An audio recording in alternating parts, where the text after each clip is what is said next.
মাল তো করা লাগবে না কোনটা এই করতে দিয়ে আর তো কর না ওরা চিকেন দিয়ে গেছে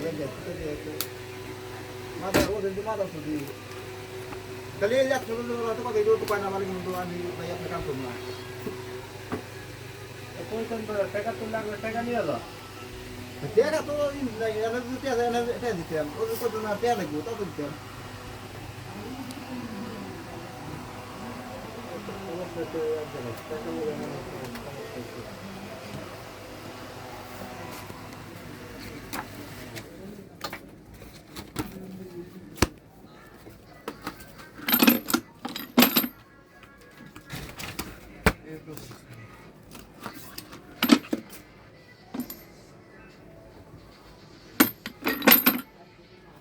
রবেল ভাইটির কোলে আছে না এই যে এই পলির ভিতরে রাখ না কিন্তু পাবো না মিষ্টি পাওয়া যাবে না লাঠি লাগে না কিন্তু